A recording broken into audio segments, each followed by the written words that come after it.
Welcome to Find Myself Free, the podcast. I'm Ellie Young, alcohol-free life coach, mom, and athlete. I'm dedicated to helping others change their relationship to alcohol by sharing my journey of transformation. Fascinated by my own capacity for change after decades of gray area drinking, I'm passionate about sharing what I've learned from neuroscience and positive psychology to help you break free from the drinking cycle and unlock your true potential. Hear my personal stories of triumph and struggle as I navigate raising two boys, finding myself after 40, building a business, and doing it all alcohol free. From women's health and cycle syncing to fasting and biohacking, this podcast is your roadmap to a healthier, purpose filled life that starts with changing your relationship to alcohol. It's time to embrace change, find balance, and create the life you were meant for. Welcome to Find Myself Free.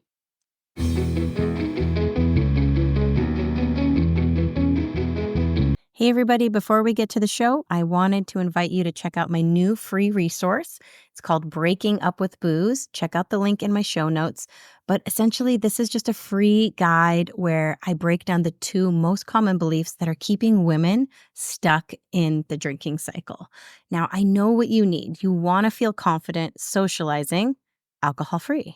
You want to be able to manage your stress, but without the crutch of alcohol. And ultimately, we all want to experience joy and connection without the hangover.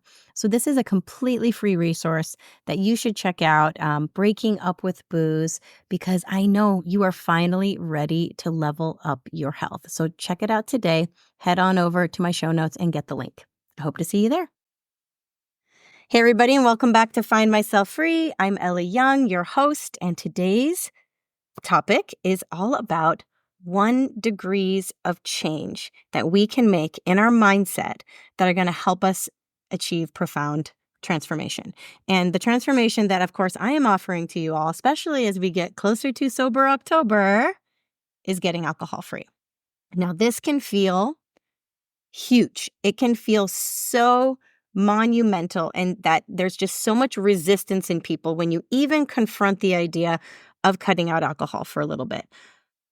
It's so embedded in our culture that to even consider it, like if you just offer it up to people, the people are immediately going to find like 10 reasons why they can't do it. They're like, well, I can't because I have this event coming up, and ooh, I would, but da da da da da. Like even the most benign drinker who thinks they have the most healthy relationship with alcohol will come up with a myriad of reasons. And a lot of these are subconscious beliefs about alcohol, about why they can't take a break and why they don't need to, why it's unnecessary, right? And so I have been lucky enough lately in my life to have been experiencing the ripple effects of positivity in my life from my sobriety. And it has inspired me so much lately. I mean, I have had people from my childhood reaching out to me lately who have just discovered my podcast. I have had extended family reach out to me that just discovered what I'm doing and are hearing the story and are so inspired by it that I'm overwhelmed how positive this type of change can be for people if they only get outside their comfort zone and start to really be open-minded about the way alcohol is showing up in their life and if that's really something that they want to do and want to continue. Because change you don't have to leapfrog all the way from the way you're living your life into this, super cold, they call it stone cold sober, right? That is not how change happens. It happens in small, tiny little shifts. And the way we start that change in motion is to work on our mindset, is to work on our brains. The subconscious beliefs that we have about alcohol, the thoughts that we're telling ourselves, that little voice that keeps coming up that is trying to talk you into it, right? That is trying to say, you can have a drink. What's the big deal? Let's just have a drink. You've been good. You deserve this, right?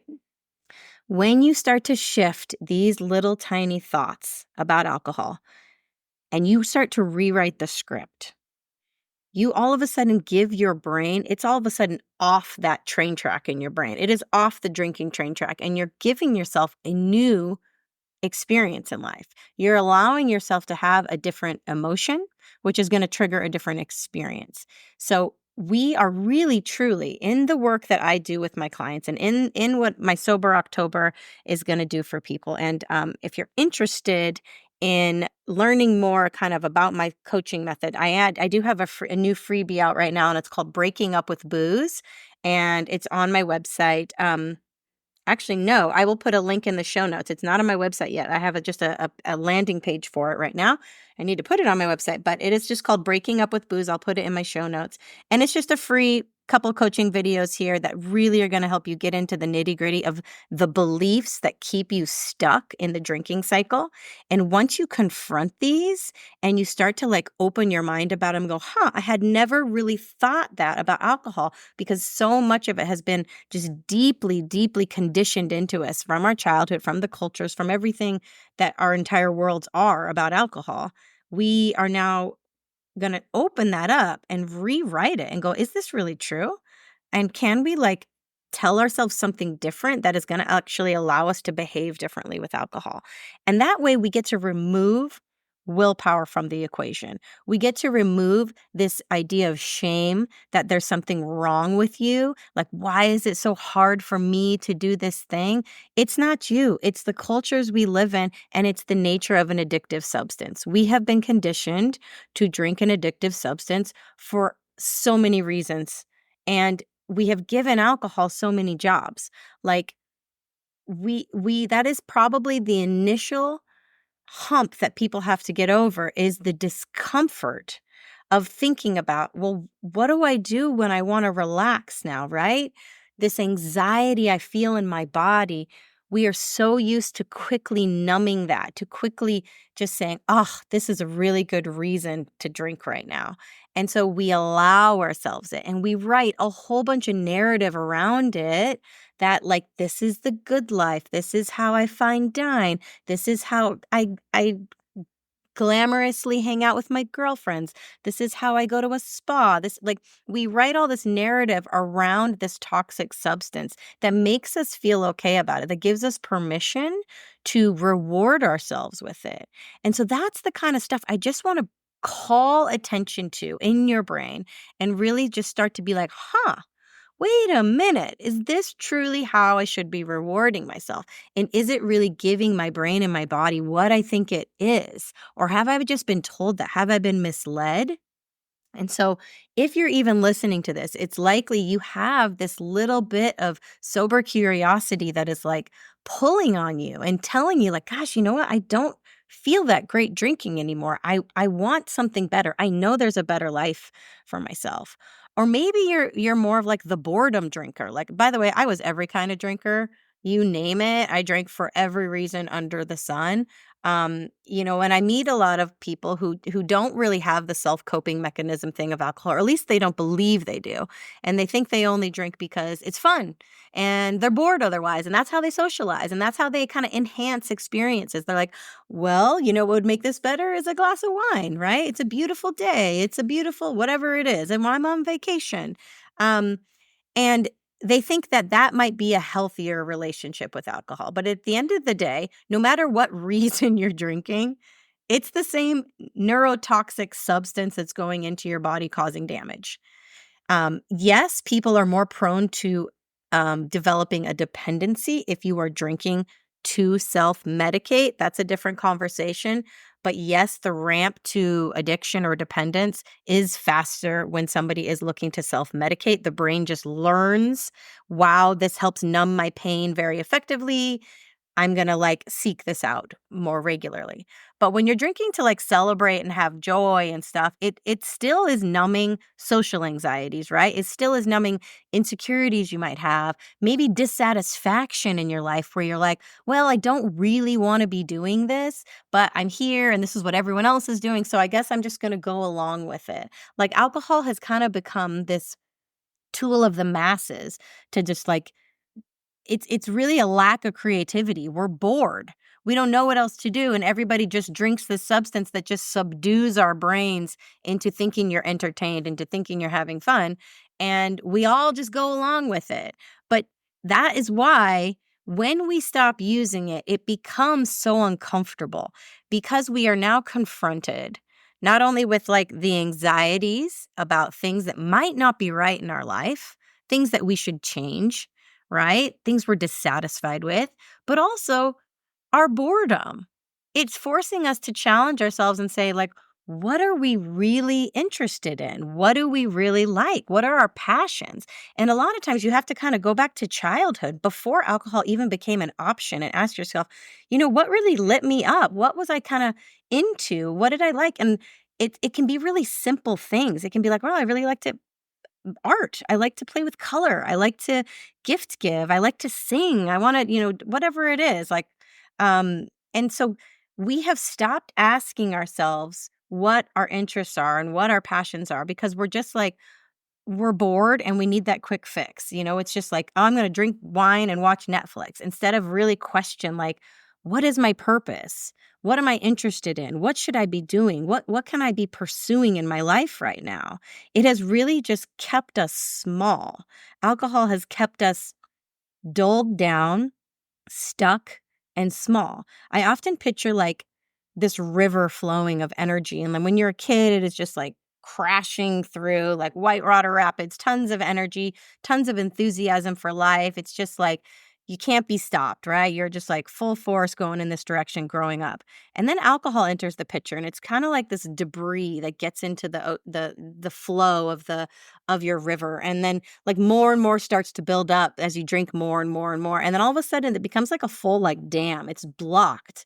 Your creativity is stunted. Your desires are just blunted. You no longer know what you want anymore. You no longer know what direction you're going. You're just kind of like stuck with the masses in this stagnant pool of like, well, I guess this is what everybody else is doing. I guess I'll just kind of drink to entertain myself. I guess this will be the highlight of my week. I guess this is how I will like quiet my dissatisfaction with my marriage, with my job, with my family situation, with my friend group. I'm not going to ask for more. I'm just going to be like, okay, I'm just going to drink this. And your pool of water just gets stagnant and the forward motion stops and you're stuck. You're totally stuck. And the only way to kind of unstuck yourself is to like remove that debris, remove that thing that's blocking you from so much growth, from so much like intuition and access to your body, because alcohol truly does numb you and then it wrecks you, but it temporarily numbs you, and it's numbing you from the things that are trying to tell you otherwise about your life. It is trying to tell you, yeah, you don't like that. This isn't right. This needs to change. That's anxiety. Anxiety is a built in mechanism to tell you things.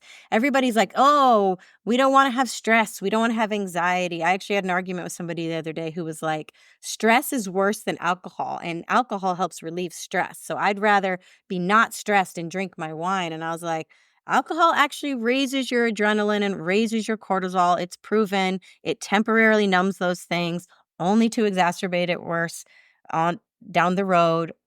It is proven it actually leaves you with an elevated state of cortisol and adrenaline days after a drinking episode. But a lot of people don't stop drinking. They drink one night, they might take a day off, and they'll drink another night. And so you are constantly in a heightened state of cortisol, adrenaline, and a depressive state too, because alcohol, your brain releases dynorphin to counter the high of alcohol, the artificial dopamine boost. So the brain keeps you pumped full of dynorphin, which is to offset that out of balance state that alcohol creates. So you are in a depressed, anxious, high stress combination when you're drinking alcohol. And that's how most people are living their lives, not even recognizing how much better it can be, how much relief they can experience, how much anxiety and depression will lift, that it doesn't have to be just a given in your life, that like a given part of motherhood, a given part of perimenopause.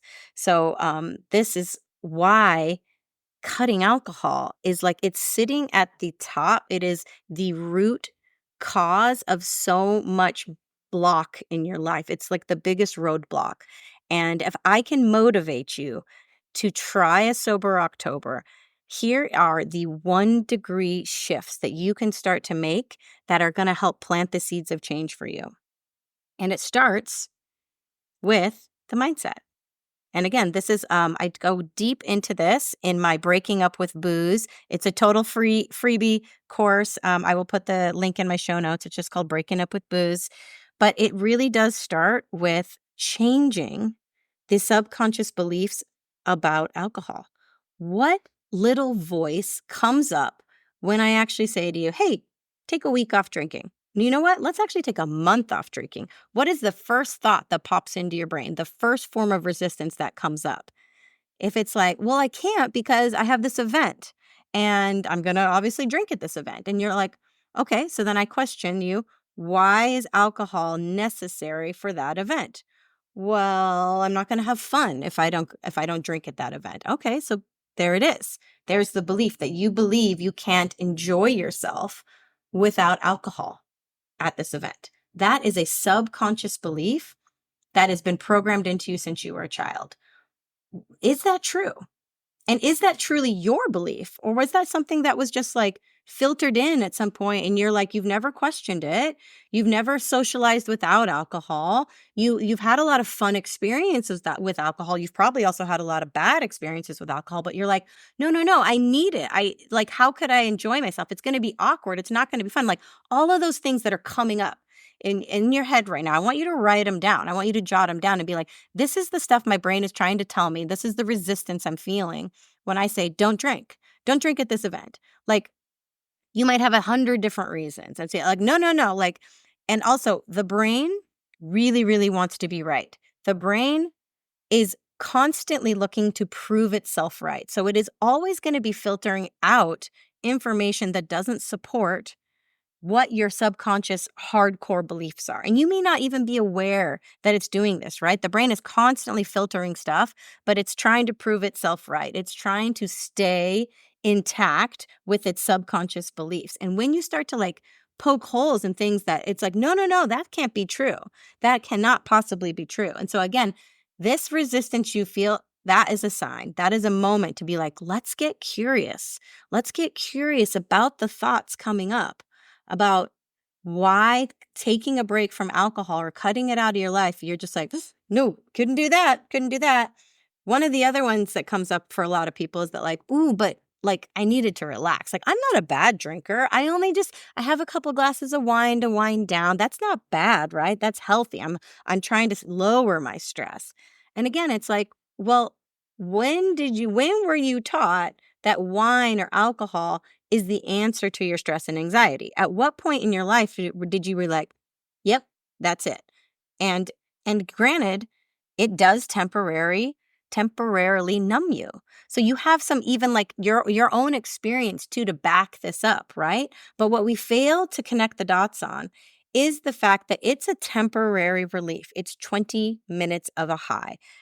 After that, the brain is then sending you on a roller coaster. It says, whoop, we are out of balance. Here comes the dynorphin, which is going to pull your dopamine below your baseline, making you feel low, anxious, uncomfortable. We recognize that as the buzz wearing off, and we go get another drink.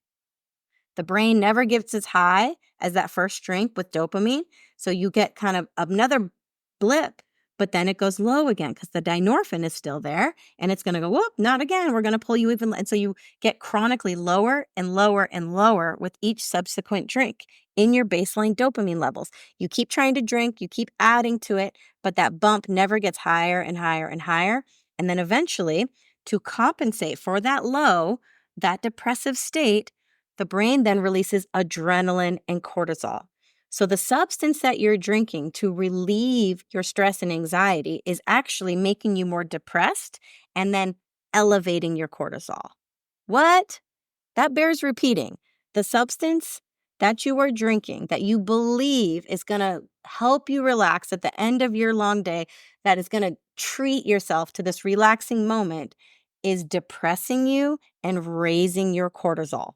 Hard facts. There is no arguing that. That is biochemically what happens in your body. Okay. And then it leaves you in this state of craving because you're like, ugh, why do I feel worse? So the next day you have a hangover, you have you're depressed, you're anxious, and you might try to like exercise like I did. You might try to pound a lot of caffeine and supplements, and then you're like, maybe you have some shame about it. So you're like, I'm going to exercise and I'm going to be skinny today. And then by the end of the day, that craving comes up again because you're like, oh, I want to feel good again. I want to relieve my stress again. I worked really hard. I deserve it. And the cycle continues. Alcohol is a sneaky, sneaky little bitch, right? And it's not you. That is the nature of an addictive substance. That is what it does to a human brain. We are dopamine chasers. And part of unwinding this mess is to get to that root thought that is telling you alcohol helps my stress and anxiety. We need to flip that thought. We need to rewrite that thing. And again, I go super deep into this in my Breaking Up with Booze little mini course. It is free, and I will put the link in my show notes. Breaking Up with Booze is like where I go heavy into these subconscious beliefs that are keeping you stuck in the drinking cycle. And to be honest, these are the beliefs I go over two in real depth. These are the two that when I flipped them in my brain, and I really actually believed them now, I no longer believed alcohol to be serving me. All of a sudden, it got so much easier to not drink because I no longer wanted it. I no longer had any illusion that it was going to alleviate anything in my body, in my brain. Like I was actually like, no, I know what that's going to do to me and it's not good. And the thing is, then you're forced with the awkwardness of actually trying to find things that actually do bring you pleasure, things that actually do stimulate you and create joy in your life and create connection and stuff. And for a long time, though, we believe it's in the alcohol. We believe we need it in order to achieve all these other states in life, right? My joy, my connection, my fun, my, belly laughing, all these things. You're like, it's the alcohol. It's the alcohol that's going to help me get there. I loosen up. And it's like, no, you are just really, really out of practice. You haven't done it without alcohol because we never practiced. Most of us started drinking in our teen years. And so we're like, we just have no experience doing it. And I'm telling you, the more alcohol-free people you meet, and the more time that you get under your belt alcohol free, you're going to start to access this in yourself and you're going to be like, holy shit, life is so much better. Everything I was after, these heightened experiences, these like moments where you're just like peaking with joy and like ecstasy and you're just like, oh my God, I feel everything with all five of my senses. It is better than any high or buzz that alcohol ever gave me, right? It is better. The stress relief I get now is so much more long lasting because I'm actually doing real things to nourish my body and to take care of myself. And this takes time. You can't just flip a switch and start feeling amazing doing these things, right? Because your dopamine circuits have to reset.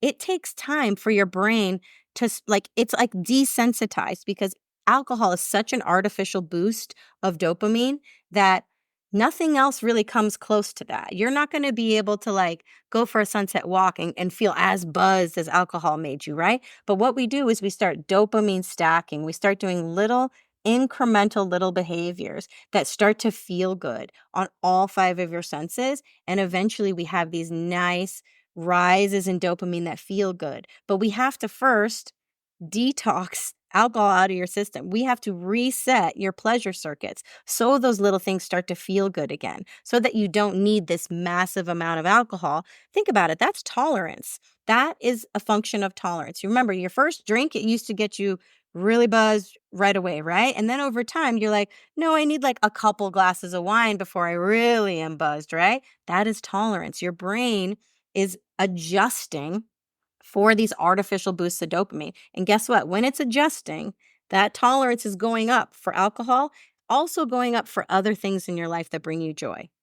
So that's why the little things don't feel good anymore. That's why you get over time really, really sad, depressive drunks that nothing feels good to them anymore because alcohol has their entire pleasure circuits are totally thrown off by the volume of alcohol that they have to drink to feel a buzz. So cutting alcohol is unblocking your river of positive change and positive growth in your life. The ripple effects that removing alcohol will have in your life, in your overall health, are just incredibly profound. Like, let's just talk about your hormonal health. You guys know, most of you, that I'm doing the balance challenge right now with a group of awesome women. And a lot of them aren't actually alcohol free. And we are working on being alcohol free this month so that they can achieve hormone balance, because alcohol is affecting your sleep, which is affecting your cortisol levels, which is then affecting your hormone balance, your sex hormones, your estrogen and your progesterone, which, if you're in perimenopause in your 40s, that is what is calling the shots right now. The fluctuating levels of estrogen and progesterone are dictating everything going on with you: your weight, your metabolism, your energy levels, your sleep, your skin, your hair, your mood. Let's not talk about the rage, everybody, right? So we are going right to the source. We can't talk about hormone balance without first talking about your sleep, with your cortisol levels, excuse me, then your sleep, and then alcohol, because alcohol is going to affect everything. Oh, look, I made a little heart on my video. Um, so that is why alcohol has to be the first thing to go when you start to work on hormone balance in your 40s. And so with a lot of the women that are coming to me, they're like, "Oh my God, my symptoms, I got estrogen dominance, I can't sleep, I'm raging out, I can't stop gaining weight." And it's like, first thing that's got to go is that alcohol. And it's easier than you think. You have to start with this little mindset tweak about why you believe you need it so badly, why you believe it's so necessary. And believe me, I was the biggest partier back in the day. I was, out of all my friends, for sure, the one who partied the hardest. And um, the fact that I am doing what I am now, the fact that I am capable of having these conversations and having this positive ripple effect, not only in my life, but in other people's lives, and coaching this method is really incredible to me, because I believed everything about alcohol. I believed it was the best, like, elixir of life. I used it for all the reasons. I used it to connect. I used it to power through motherhood. I used it to give me energy. I used it to cope with stress. I used it to celebrate. Um, I thought it was necessary for everything. And so I had a lot of subconscious beliefs that I had to chip away at and really question and poke holes and be like, is that really true? Is it really true that alcohol is necessary for me to do these things in life, to achieve this state of being? I gave alcohol so many jobs and I never questioned it, right? And it took me a long time to stop blaming myself or to stop being ashamed about it, because it wasn't my fault. It was my responsibility, but it wasn't my fault. I had been conditioned. I am a product of the environments I was placed in, the culture I was exposed to. And so another little degree of change that I coach my clients on, outside of this, like, let's work on those subconscious beliefs about alcohol, is, what environments are you placing yourselves in? Who are the people you're putting yourselves around? What is the content you're consuming? If you are here and you are listening to this, you're listening to the podcast, bravo, because you are starting to shape your mental environment. You are trying to, what you're putting in is what you're going to get out. And right now, listening to somebody that says, hey, alcohol might not be the answer. Alcohol might be the very thing that is like this 1 degree of change for you. Remove this out of your life, even temporarily. That's why Sober October is such an interesting thing, because it's like, try it for 30 days. Yes, it's going to be hard. Yes, there's going to be tons of resistance. But when you actually give your brain and your body an opportunity to experience a world without alcohol, and you shift your mindset that this isn't going to suck, this isn't going to be no fun, and you're going to feel so deprived, when you really go into it and you say, oh my gosh, I could actually change my entire experience in this world. There is so much positive growth that's going to come of this. I'm going to first start sleeping like a baby. My skin's going to improve. I'm probably going to lose weight. My mood is going to improve. My hormone balance is actually going to improve. And with that, so many other healthy benefits are going to come, right? It's all intertwined. And alcohol is like affecting, it's so ironic to me that this thing that we believe is so tied to joy and so tied to connection and like heightening of experiences in our life is actually doing the very opposite. It is taking from us. It is robbing you. And it's dulling the part of your brain that would know better, that would know to challenge this and go like, wait a minute, like connect the dots. Like this isn't working for me anymore, right? And then I get to people who say, okay, I get it. Like, I love all this, but like, I'm just going to save it for special occasions. And then I'm like, oh, there's another belief.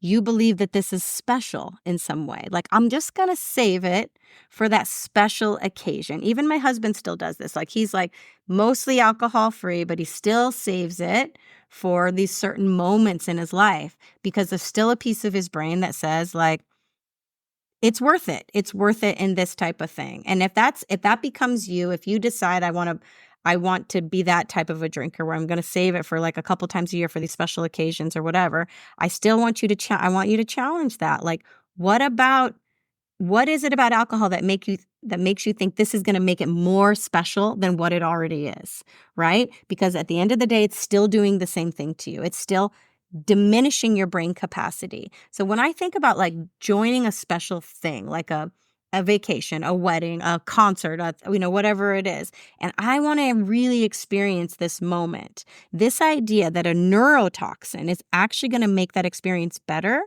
isn't true. It is actually shutting down parts of your brain that are allowing you to have senses, let her experience, like take in information with all of your senses.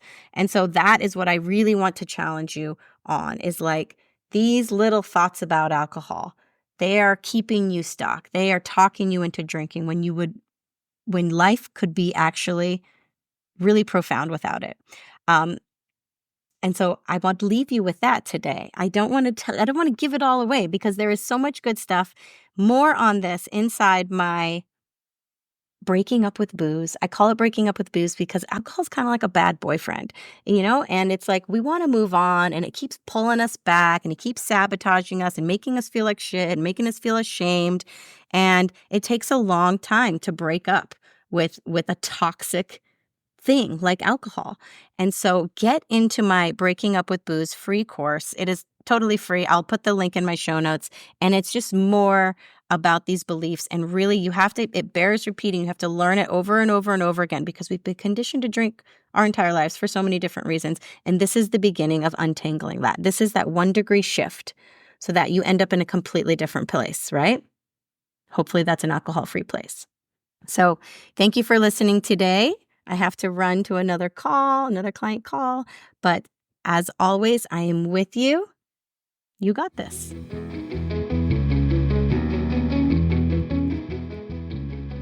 Hey, you've just listened to an episode of Find Myself Free. And if some part of this left you wanting more, if your curiosity has been piqued and your intuition is telling you, I'm ready for more, then check out my coaching offers at findmyselffree.com. I have the Brave course to help you break free from booze, and I designed this course with the exact lessons that led to my transformation. I also have the Balance Challenge for those ready to learn the art of cycle syncing to balance their hormones. If you're looking for additional support and to take either of these programs to the next level, I also offer one-on-one coaching. Now, I worked with a coach for 4 months at the start of my alcohol-free journey, and it made all the difference. Being able to talk to someone who knew what I was going through and could help me navigate my new world gave me a foundation of support I could build on. And it's a big reason why I'm a coach today. I want to help others find their freedom and level up their health. If this sounds good to you, connect with me at findmyselffree.com and set up a call. Listen to your intuition that is telling you you were meant for more. I am with you. You got this.